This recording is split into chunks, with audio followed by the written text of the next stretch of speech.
Atualmente, amplamente difundido na esfera do setor público, a burocracia desperta diferentes tipos de pensamentos desde seu surgimento, desde sua defesa até as suas críticas, especialmente em sua visão por grande parte da sociedade, que a vê como um empecilho, demorada, um obstáculo para o avanço dos anseios das pessoas. Vamos conhecer um pouco mais sobre ela? Proposto por Max Weber, propõe um tipo de administração com normas baseadas em um modo racional de organização. Poderia facilmente estar presente em organizações privadas, em partidos e exércitos, no Estado e na Igreja. Pontos importantes. Obediência. Nesse caso, não a uma pessoa física, mas sim obediência às leis, a uma ordem impessoal, ocupando então um cargo administrativo.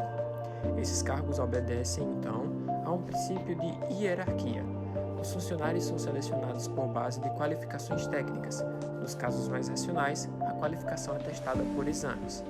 A autoridade burocrática é exercida em sua forma mais pura se ela foi dominada pelo princípio de nomeação.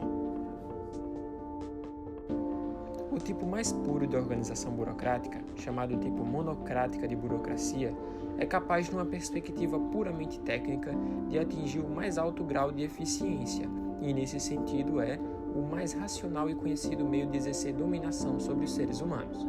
A administração burocrática é baseada no saber. Esse é o traço que o torna especificamente racional. As consequências principais e mais generalizadas da dominação burocrática são: tendência ao nivelamento no interesse de uma base de recrutamento o mais amplo possível em termos de qualificação profissional. A tendência à plutocratização no interesse de uma formação profissional a mais prolongada possível. Esta, frequentemente, continua até os 30 anos de idade.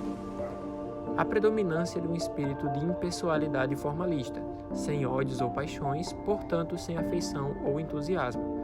Todos estão sujeitos a tratamento formalmente igual, isto é, todos na mesma situação de fato. Este é o espírito dentro do qual o funcionário ideal conduz seu cargo. Conflitos na teoria de Weber.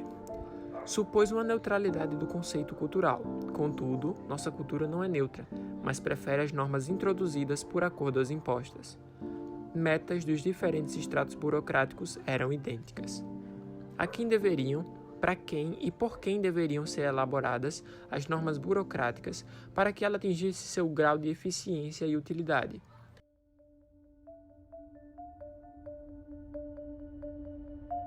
A disciplina, que tem ênfase na imposição e, segundo Weber, a burocracia é o fruto mais racional da disciplina.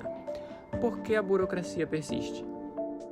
Weber diz que a burocracia é superior a outras formas de administração por causa da sua estabilidade, fidedignidade, calculabilidade, permitida nos resultados de suas operações.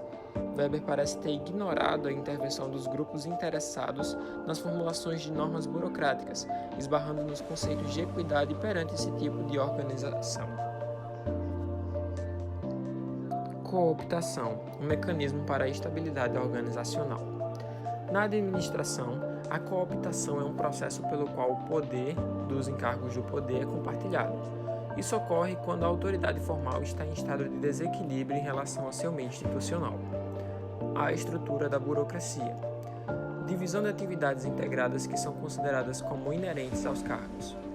As atribuições das funções que se fazem à base de normas técnicas.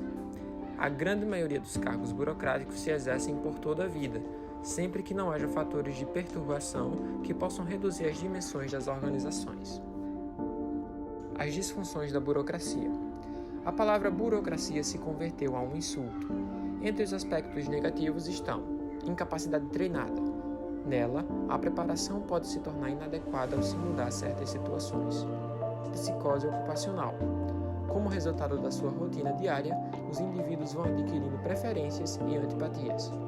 Pressão constante nos funcionários para torná-lo metódico, prudente, disciplinado. Submissão à norma, que consequentemente produz rigidez e incapacidade de ajustes imediatos, segundo o formalismo, com apego excessivo aos exigentes procedimentos formais. Incapacidade de atender a muito dos seus clientes. Fontes estruturais da conformidade excessiva.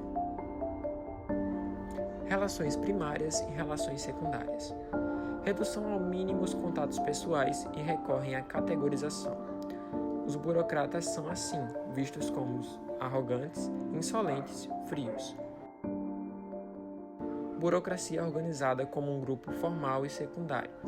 Aliás, por isso, essa distância do sentimentalismo que é tão marcante nos burocratas é a principal causa de seus conflitos e críticas. De modo geral, isso faz com que muitas pessoas a vejam como muito longe da vida real, por assim dizer. O aumento da burocracia na sociedade ocidental criou um campo para os sociólogos estudarem e observarem a compreensão da estrutura social, e também a mudança causada pelas burocracias em diferentes tipos de personalidade.